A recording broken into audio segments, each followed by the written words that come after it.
అందరికీ నమస్తే. నేను మీ Tirupati. Welcome to TR TV official. Telangana ముఖ్యమంత్రి రేవంత్ రెడ్డి గారి సొంత ఇలాకా కొడంగల్ నియోజకవర్గానికి సంబంధించినటువంటి మండలం దుద్యాల మండలము లగిచెర్లకు సంబంధించినటువంటి గ్రామంలో నిన్న పెద్ద ఘర్షణ వాతావరణం చోటు చేసుకున్నది.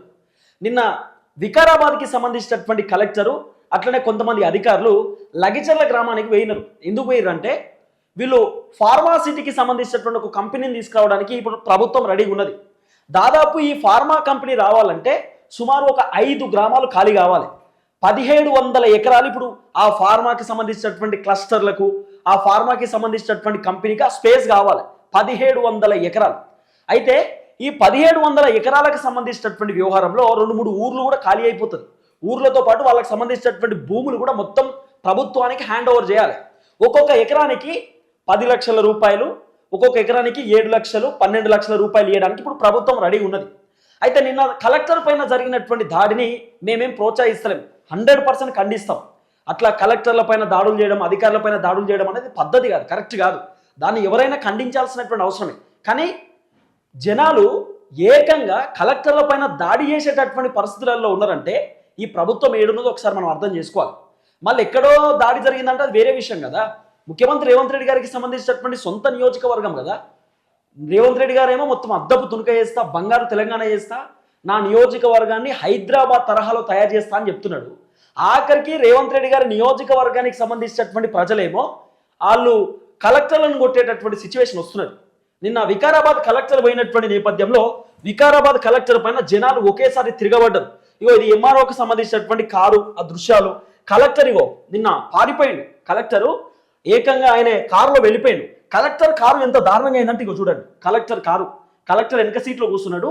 రాళ్లతోటి కలెక్టర్ని అక్కడికి వెళ్ళి తరిమేసినారు. ఎందుకు అక్కడ ఉన్నటువంటి కొంతమంది గ్రామస్తులు, రైతులు ఎందుకు కలెక్టర్ పైన వాళ్ళు ఆ విధంగా ప్రవర్తించినారు, ఎందుకు రాళ్లతోటి కర్రలతోటి తరిమిర్రు అంటే ఈ ఫార్మా కంపెనీకి మేము మా భూములు ఇయ్యము. ఎందుకు ఇవ్వాలి మా భూములు? గత ప్రభుత్వంలో బీఆర్ఎస్ ప్రభుత్వంలో కూడా మేము పెద్ద పెద్ద ప్రాజెక్టులు తెస్తున్నాం, మల్లన్న సాగర్, ఆ సాగర్, ఈ సాగర్ అని చెప్పి పెద్ద ఎత్తున దందాలకు పాల్పడ్డారు. మా భూములన్నీ తీసుకున్నారు, మాకు డబ్బులు కూడా ఇయ్యలే, పరిహారం ఎక్కడ కూడా మాకు ఇయ్యలే. సేమ్ ఇప్పుడు మీరు బీఆర్ఎస్ ఎట్లా చేసినో మీరు కూడా అట్లనే చేసి ఒక ఫార్మాకి సంబంధించినటువంటి కంపెనీ తీసుకొస్తా అని చెప్పి మీరు మా భూములు తీసుకొని మాకు మీరు పరిహారం ఇవ్వరు, మమ్మల్ని మీరు మోసం చేయడానికి రెడీగా ఉన్నారని చెప్పి జనం వర్షం. అయితే పాయింట్ ఏంటంటే ఫస్ట్ ప్రజలు ఎందుకు ఇంతగానో రెచ్చిపోయినారు? ఏకంగా ఒక కలెక్టర్ని తరమాల్సినటువంటి సిచ్యువేషన్ ఎందుకు వచ్చింది? ఒక కలెక్టర్ని జనాలు కలెక్టర్ పైన మరలబడి అక్కడ ఉన్నటువంటి పోలీస్ వాహనం పైన కూడా వాళ్ళు దాడి చేసినారు పబ్లిక్. ఎందుకు? వీళ్ళ వెనకాల ఎవరున్నారు? నిజంగా వీళ్ళు రైతులైనా చేసింది, లేకపోతే ఏమైనా వేరే ఇతర పార్టీల కుట్రుందా అనేది ఇప్పుడు పెద్ద క్వశ్చన్ మార్క్. అయితే నిన్న చూసినటువంటి వీడియోలో మాత్రం 100కు 100% సామాన్య ప్రజలు ఉన్నారు, గ్రామస్తులు ఉన్నారు, రైతులు కూడా ఉన్నారు. కానీ వీళ్ళతో పాటు బీఆర్ఎస్ పార్టీకి సంబంధించినటువంటి నేతలు కూడా ఉన్నారు. బీఆర్ఎస్ నేతలు రెచ్చగొట్టిరు జనాలని, రెచ్చిపోయిరు జనాలనేది వినబడుతున్నటువంటి వార్త. నిన్న నాకు తెలిసి మ్యాక్సిమం నిన్న మధ్యాహ్నానికి సంబంధించినటువంటి సమయంలో జరిగింది ఈ ఘర్షణ వాతావరణం. నిన్న అర్ధరాత్రి 12 గంటల సమయంలో దాదాపు 300 మంది పోలీసులు ఆ లగచెర్లకు సంబంధించినటువంటి గ్రామానికి పోయి ఎవరెవరైతే కలెక్టర్ పైన దాడి చేసినారో, కలెక్టర్ వాహనాల పైన దాడులు చేసి ప్రభుత్వ వాహనాలను ధ్వంసం చేసి రాళ్ళు విసిరి కట్టెలతో ఎవరైతే దాడులు చేసినారో వాళ్ళందరినీ కూడా దాదాపు 50 నుండి 60 మందిని అరెస్ట్ చేసిరు పోలీసులు అనేది వినబడుతున్న చర్చ.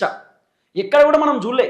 మనం ఎప్పుడో ఆంధ్రప్రదేశ్లో ఒకసారి చూసినాం. ఆంధ్రప్రదేశ్లో ఎవరో అధికారులు పోతే వాళ్ళపైన తిరగబడినటువంటి దాఖలాలు మనం చూసినాం. ఇంత దారుణంగా మనం ఏదో చూడలే. రైతులకు ఇంత కోపం వచ్చి రైతులు ఏకంగా కలెక్టర్ని అక్కడ నుండి తరిమినటువంటి సిచ్యువేషన్ తెలంగాణ రాష్ట్రంలో మనం పెద్దగా చూడలే. కొన్ని సందర్భాలలో చూసి ఉండొచ్చు. కానీ ఒక కలెక్టర్ పోతే నిన్న పోలీసులు కూడా లేరు అక్కడ. పోలీసులు కూడా నిన్న లేరు. కలెక్టర్ పోతే ఎంత భద్రత, ఎంత వ్యవహారం ఉండాలి, ఎంత కథ ఉండాలి. నిన్న కలెక్టర్ తోటి ఒక పోలీస్ వెహికల్ ఉంది, ఒకటే వెహికల్. నిన్న కలెక్టర్ని ఆ జనాలందరూ చుట్టుముట్టినప్పుడు కలెక్టర్ గన్మెన్ ఉన్నారు తప్ప పోలీసులు ఎవరు లేరు అక్కడ. ఎందుకు రాలేకపోయారు పోలీసులు? ఆల్రెడీ బెటాలియన్ కానిస్టేబుల్ ప్రభుత్వం మమ్మల్ని పట్టించుకుంటలేదు, ప్రభుత్వం ఇబ్బంది పెడతా ఉంది, మమ్మల్ని పర్సనల్గా వాడుకుంటా ఉన్నారు ఉన్నత అధికారులు అని చెప్పి కానిస్టేబులే బయటకు వచ్చి ధర్నా చేసేటటువంటి పరిస్థితి ఉంది కదా ఈ తెలంగాణ రాష్ట్రంలో. కాబట్టి పోలీసులు కూడా ప్రభుత్వం పైన అసంతృప్తితో ఉన్నారు అనేది కొంత వినబడుతున్న చర్చ. నిన్న పోలీసులు కూడా లేరు. ఈ దాడి అయిపోయిన తర్వాత నిన్న అర్ధరాత్రి 12 గంటలకు పోయి ఎవరెవరైతే దాడిలో పాల్పడినటువంటి వ్యక్తులను అరెస్ట్ చేసినారు. దాదాపు 50 నుండి 60 మందిని అరెస్ట్ చేసినారట. రేవంత్ రెడ్డి సొంత ఇలాకా కదా. రేవంత్ రెడ్డి డైరెక్ట్ పోయి మాట్లాడొచ్చు కదా వాళ్ళ నియోజకవర్గ ప్రజలతోటి. ఆ 5 గ్రామాలకు సంబంధించినటువంటి జనాలను ఒక కాడ కూర్చోబెట్టి వాళ్ళతోని సామరస్యంగా చెప్పొచ్చు కదా. ఇప్పుడు మీరు చూడుర్రి, మనం ఏదైనా స్కూల్కి పోతే, మన స్కూల్కు ఎగ్జాంపుల్ చెప్తా, మనం స్కూల్కి పోతే నువ్వు హోంవర్క్ రాయవు, హోంవర్క్ రాయకపోతే ఏదో ఒకటి తప్పించుకుంటావు. ఇలా హోంవర్క్ రాయకపోయినా కూడా ఏదో దిద్దుతో ఏదో పాత పేపర్లు చూపించి కింద పెడతావు, మొత్తం అందరు బుక్ల కింద పెడతావు. టీచర్ ఏం చేస్తాడు, తప్పించుకో, నీకు ఒక రోజు తప్పించుకోడు, ఒక 60 బుక్లు ఉన్నాయి అనుకో, 50 బుక్లు టిటి అనుకుంటా రైట్ మార్కులు కొట్టి వాళ్ళకి మార్కులు వేసుకుంటా సంతకాలు పెట్టుకుంటూ పోతారు. ఒక 10 బుక్కులు మిగులుతాయి కదా, 10 బుక్కులు ముందు బెల్లు కొడతారు, అంటే ఒక పీరియడ్ అయిపోతే నెక్స్ట్ పీరియడ్ పోవాలి కదా. ఈ 10 బుక్కులు వేరే క్లాసుకు తీసుకుపోతుంది. ఇక వేరే క్లాసులు తీసుకుపోయిన దిద్దుతా ఉంటే ఏదో ఈ హోంవర్క్ ఇయ్యాది కాదు రేపటిదని టీచర్కి అర్థమైనా కూడా పెద్ద పట్టించుకోదు. ఎందుకు పట్టించుకోదు అంటే వాడు వేరే క్లాస్లో ఉన్నది, రేపు మళ్ళీ వేరే క్లాసు పోయినప్పుడు అప్పుడు చెప్తాం అని సంగతి అని చెప్పి టీచర్ సైలెన్స్ ఉంటుంది. ఇప్పుడు రేవంత్ రెడ్డి వ్యవహారం కూడా అట్నే కనబడుతున్నది. రేవంత్ రెడ్డి ఏమో సొంత నియోజకవర్గానికి పోయి ఆయన మాట్లాడేటటువంటి పరిస్థితి లేదు. రేవంత్ రెడ్డి ఏమో కలెక్టర్లను అధికారులను పంపిస్తున్నాడు. ఎందుకు, తప్పించుకోవడానిక? మీ నియోజకవర్గ ప్రజలే కదా, మిమ్మల్ని ఓట్లేపించి గెలిపించినటువంటి ప్రజలే కదా. పోయి 5 గ్రామాలకు సంబంధించినటువంటి జనాలకు ఏదో ఒక రకంగా వాళ్ళని నచ్చజెప్పొచ్చు కదా, వాళ్ళతో మాట్లాడవచ్చు కదా, వాళ్ళకి చెప్పొచ్చు కదా వ్యవహారం ఏంది, కథ ఏంది, అసలు ఫార్మా సిటీ ఇక్కడికి వస్తే ఎట్లుంటుంది, ఫార్మా కంపెనీ పెడితే మీకు వచ్చేటటువంటి లాభం ఏంది, ఇక్కడ ఏం జరగబోతుంది, అసలు ఏంటని వాళ్ళకి ఎక్స్ప్లెయిన్ చేస్తే కదా అర్థమయ్యేది. కలెక్టర్ ఏమో మాట్లాడడానికి పోయిందట. ఏం మాట్లాడడానికి, పరిహారం గురించి మాట్లాడడానిక? ఎవరు యాక్సెప్ట్ చేస్తారు చెప్పుర్రి? 1 ఎకరం భూమిని ఇది వెళ్ళిపోతుందంటే ఎవరు యాక్సెప్ట్ చేస్తారు? ఒక్కొక్క భూమిలో బంగారం పండుతుంది, బంగారం. ఒక్కొక్క భూమిలో దాదాపు 1 ఎకరా భూమిలో లక్షల రూపాయల ఏది ఆ పంట కూడా తీస్తారు. మస్తు మంది ఉంటారు అట్లా. 2 సీజన్లలో 3-4 పంటలు వేసినటువంటి రైతులు కూడా ఉన్నారు, చాలా మంది ఉన్నారు కదా. అట్లా మనం బయట చూస్తున్నాం కదా. మరి అలాంటి భూములు ఎందుకు ఇస్తారు రైతులు? 10 లక్షల రూపాయలకి ఎవరైనా భూమి ఇస్తారా? నాకు తెలిసి పల్లెటూర్లలో కూడా ఇప్పుడు దాదాపు 15 లక్షల కంటే పైనే ఉంది ఒక్కొక్క ఎకరానికి. పల్లెటూర్లలో కూడా మా ఊర్లో 12 లక్షల కంటే పైనే ఉంటుంది 1 ఎకరం, 12 లక్షల కంటే పైనే. మా ఇంటి వెనకాల ఉన్నటువంటి భూమికే దగ్గర 16 లక్షల 15 లక్షల భూమి అంటే ఎకరం ఉంటుంది. పక్కన గుట్ట వల్ల మాది. అంటే ఇంత వ్యవహారం ఉన్నటువంటి ఒక కొడంగల్లో ఎట్లా ఇస్తారు భూములు? మొత్తం తాండాలే మేము ఖతం చేస్తాం, గూడాలే ఖతం చేస్తామంటే ఎవరు ఊరుకుంటారు? ఎవరు ఊరుకోరు కదా. అట్లనే మేము వాళ్ళు చేసినటువంటి కార్యక్రమానికి మేము మద్దతు ఇస్తలేం. ఖచ్చితంగా రైతులు ఆవేశంగానో రైతులు బాధతోటో ఏదో చేసిరు, వాళ్ళైతే దాడి చేసిందైతే ఖండిస్తాం. ఎందుకంటే కలెక్టర్ పైన దాడి జరగడం అనేది పద్ధతి కాదు కదా. కష్టపడి చదువుకొని వచ్చినటువంటి వ్యక్తి కదా ఆయనే, మాట్లాడడానికి వచ్చినప్పుడు మాట్లాడాలి కదా. అంటే దీని వెనకాల ఏదో ఉందనేది వినబడుతున్న చర్చ. నిన్న చూడు ఎంత దారుణమైనటువంటి సిచ్యువేషన్. ఇగో ఒక కలెక్టర్ కారు, ఇగో ఈ విధంగా పక్కన గన్మెన్, ఇగో అధికారులకు సంబంధించినటువంటి కార్లు. ఫస్ట్ ఈ కారు ఇట్లుంది కదా, ఇగో కారు ఎట్లయింది చూడు, బొక్కలు పడ్డాయి, ఇట్లా కొడుతురు రాళ్లతోటి ఇటుకలతోటి. నిన్న తరిమిరు, మొత్తం తరిమి కొట్టినారు. నాట్ ఓన్లీ కలెక్టర్, ఫార్మాకి సంబంధించినటువంటి అధికారులు కూడా వచ్చినారు. ఇగో కలెక్టర్ గారు నిన్న కలెక్టర్ వచ్చిండు, ఇట్లా నిలబడ్డాడు, చుట్టుముట్టిరు జనాలంతా, మొత్తం చుట్టుముట్టిపోయారు.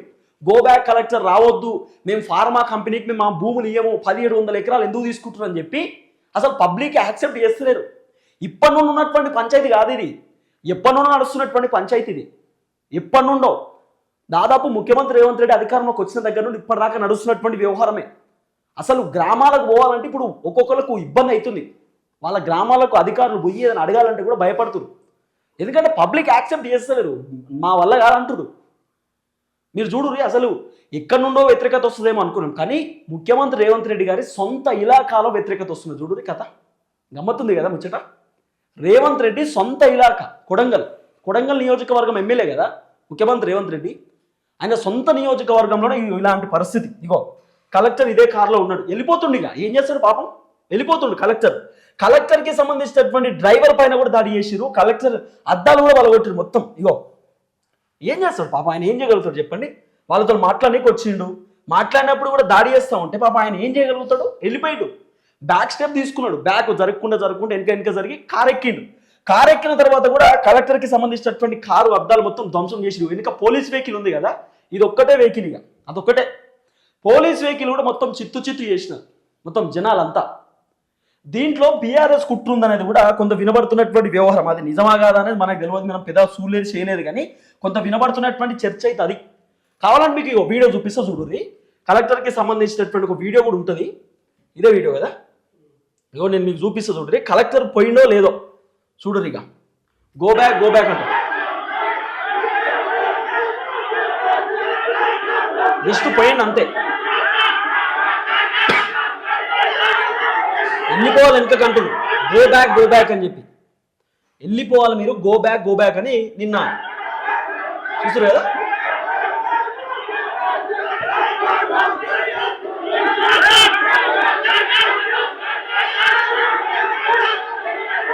వికారాబాద్ కలెక్టర్ హలో స్టార్ట్ చేసేస్తున్నాను.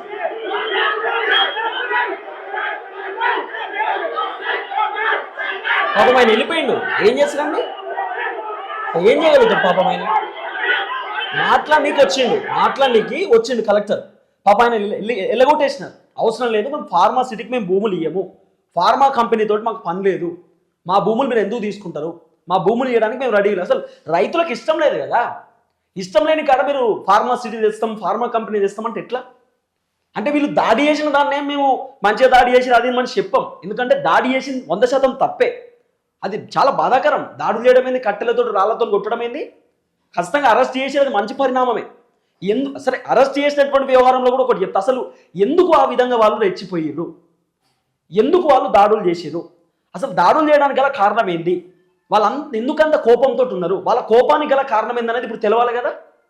ఫస్ట్ వ్యవహారం అదే కదా, మరి అవన్నీ ఇంపార్టెంటే కదా. ఇవన్నీ చూసుకోవాల్సినటువంటి బాధ్యత ప్రభుత్వానికి కూడా ఉంటుంది. సామరస్యంగా మాట్లాడుకోవాలి. ముఖ్యమంత్రి రేవంత్ రెడ్డి మాట్లాడితే అయిపోతుంది కదా, కలెక్టర్ పంపించడం ఎందుకు? రేవంత్ రెడ్డి డైరెక్ట్ పోవాలి, వాళ్ళతో మాట్లాడాలి, వాళ్ళకి నచ్చజెప్పాలి, వాళ్ళకి చెప్పాలి అసలు జరుగుతున్న వ్యవహారం ఏంది, ఏం జరగబోతుంది, ఫార్మా కంపెనీ వస్తే జరిగేటటువంటి కార్యక్రమం ఏంటనే మొత్తం ఎక్స్ప్లెయిన్ చేయాలి కదా, అప్పుడు తెలుస్తుంది కదా వాళ్ళకి. సో ఈ విధమైనటువంటి వాతావరణం నిన్న కనబడ్డది. దాదాపు ఈ దాడులు చేసినటువంటి వ్యవహారంలో 50 నుండి 60 మందిని పోలీసులు అరెస్ట్ చేసిరట. ఎవరెవరైతే దాడులు చేసి రాళ్ళు రూపిర్రో, కర్రలతో కొట్టినటువంటి వ్యక్తులు ఎవరైతే ఉన్నారో వాళ్ళందరినీ. సో ఈ విధమైనటువంటి వ్యవహారము కొడంగల్లో జరుగుతున్నది. ముఖ్యమంత్రి రేవంత్ రెడ్డి గారి సొంత ఇలాకాలో జరుగుతున్నటువంటి అంశం ఇది. సో చూద్దాం ఏం జరగబోతుందో. మరి ముఖ్యమంత్రి రేవంత్ రెడ్డి ఏమైనా అటు పోయేటటువంటి అవకాశం ఉంటుందా ఉండదా అనేది కూడా చూడాలి. ఎందుకంటే రేవంత్ రెడ్డి సారు గెలిచిన కాంచెలు ఇప్పటిదాకా పెద్దగా కొడంగల్ పోయి రేవంత్ రెడ్డి సార్ ముఖం చూపించింది ఏం పెద్దగా కనబడతలేదు కాబట్టి. సో చూద్దాం ఏం జరగబోతుందో.